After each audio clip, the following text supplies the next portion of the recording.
അതെ, എൻ്റെ സ്കൂളിൽ നാളെ സംക്രാന്തി സെലിബ്രേഷനാണ്. സംക്രാന്തി എന്ന് മാത്രം പറയുമ്പോൾ ഒരു സംശയം വരുന്നുണ്ടല്ലേ? പൊങ്കൽ. സംക്രാന്തിയുടെ ഏതോ ഒരു ദിവസത്തിലാണ് പൊങ്കൽ സ്റ്റാർട്ട് ചെയ്യുന്നത്. ഈ സംക്രാന്തിയും പൊങ്കലും എന്താണെന്നറിയാത്ത എൻ്റെ മുന്നിലേക്ക് ഒരു അത്ഭുത ലോകം തുറന്നു വെച്ചതുപോലെയായിരുന്നു ഇന്നത്തെ പരിപാടി. നാളെയാണ് പരിപാടിയെങ്കിലും ഇന്ന് അതിൻ്റെ ഡെക്കറേഷൻസ് ആയിരുന്നു. എനിക്ക് ഇങ്ങനത്തെ എല്ലാ പരിപാടിയിലും കൂടാൻ ഇഷ്ടമായതുകൊണ്ട് ഞാനിവർ കൂടി പണ്ട് സ്കൂളിൽ ഓണാഘോഷത്തിന് പൂവൊക്കെ ഇട്ട പോലെ ആ ഒരു വൈബിലേ, മനസ്സിലായില്ലേ? പിന്നെ ഇതുപോലെ കുറേ തലതെറിച്ച കുട്ടികളുണ്ട് എൻ്റെ ഹൈസ്കൂളിൽ. അവർ ഭയങ്കര ഫ്രണ്ട്ലി ആയതുകൊണ്ട് എനിക്ക് അവിടെ നിന്ന് വരാൻ തോന്നിയിട്ടുണ്ടായില്ല. പിന്നെ നമുക്കൊന്നും എക്സ്പെക്റ്റ് ചെയ്യാൻ പോലും പറ്റാത്ത രീതിയിൽ ഫ്ലവർ വെച്ചിട്ട് അവരുടെ ഡെക്കറേഷൻ, അത് ചെറിയ കാര്യമൊന്നുമല്ല കേട്ടോ, പറയാൻ പറ്റില്ല. ഇവർ സരസ്വതി ദേവീനെ ഒരുക്കിയൊരു കാര്യമുണ്ട്.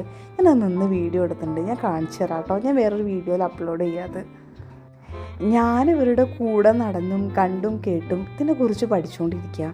നാളെ ഫുൾ വീഡിയോ അല്ലെ ഫുൾ സെലിബ്രേഷൻ കഴിഞ്ഞ് കഴിഞ്ഞാൽ ഞാൻ സംക്രാന്തിനെ കുറിച്ച് ഡീറ്റെയിൽ ആയിട്ട് പറഞ്ഞുതരാം കേട്ടോ.